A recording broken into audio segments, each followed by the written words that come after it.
All right, joining us today is a good friend of the show. This man is a man who has elite ball knowledge of the entire landscape of college football, the host of Crane and Company that airs 3 p.m. Eastern daily on YouTube.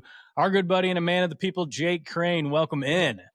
What is up, boys? Yeah, I always say I only know four things, and they all start with F. So football happens to be one of them. But no, I appreciate y'all having me and enjoying y'all's content, man. Y'all doing a really good job.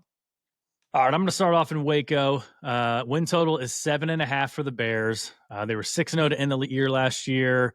I think it took a while for Jake Spavital's offense to kind of spark, as we saw with Sawyer Robertson and Bryson Washington and those guys. I like the over. They're third in conference, ninth in the country in returning production. They won 8 games last year already. And one of those losses, if you remember, was the Hail Mary against Colorado that Shadur threw at that night game there in Boulder. Yeah. Um, you mentioned Sawyer Robertson, man. Like he threw for over 3,000 yards, 28 touchdowns. He took over in the third game starting. Bryson Washington was a freshman All American. They got 4 of the 5 offensive line returning. Aranda took over on the D. Like the play calling on the D, like there's still some room for improvement on that defense. But if you're going to trust anybody to help with the defense, it's got to be a guy like Dave Aranda. Looking at the schedule, you've got Samford at Oklahoma State, at Cincinnati, UCF at Houston, or Houston at home at Arizona. I mean, I'm not like saying those are automatic wins for him, but like, you could win those 6 games pretty easily if you're Baylor. And then that means you got to win 2 games. Now, they do have one of the toughest 2 game stretches to start the season up there with like Notre Dame, Auburn at home, at SMU. And then they get Arizona State at home, Kansas State at home, Utah at home. So that's 3 tough games, but they're all at home at TCU. So I just think, I mean, an 8-4 season for a team that won 8 games last year is not asking too much for a team that I think they got the potential to win 10 games in my Yeah. mind. You said it's 7.5. Yeah.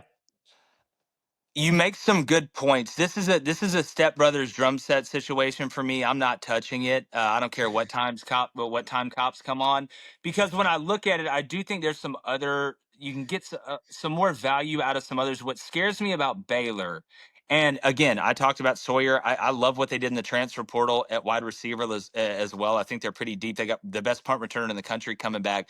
Where I'm worried about Baylor is on the edge of line of scrimmage on both sides.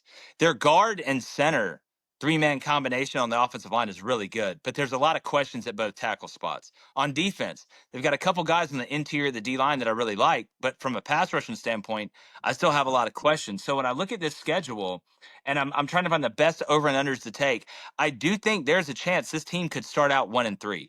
And if you start out 1-3, that would consist of only, one loss. If you lose to Auburn at SMU there in the ACC, then you get Arizona State at home, you lose that one. It's still only one Big 12 loss, and you can still possibly get to the playoff.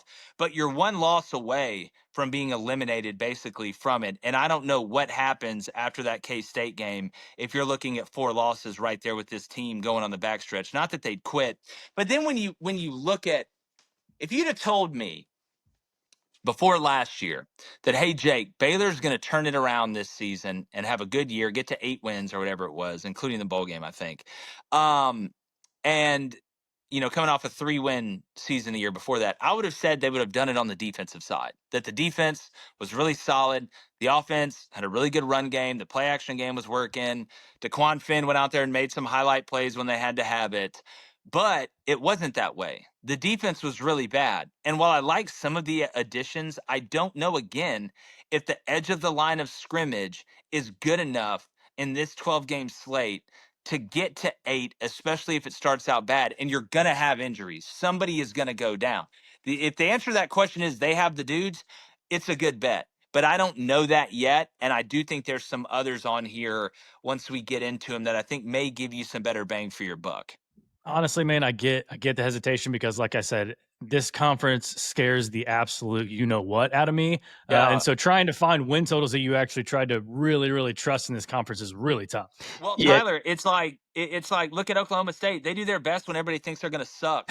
Yeah. Like, you know what I'm saying? Like I'm looking at the schedule, and that's coming off playing Auburn at home, which is going to be tough. At SMU is not what it used Uh-huh. to be with Kevin Jennings. That's going to be tough. You're going to beat Stanford, but then you get Arizona State with Sam Levitt and a healthy Jordan Tyson at home in a big game, and then it's at Oklahoma State, and then Kansas State comes in to run it right at your face for 4 quarters, and it's at TCU.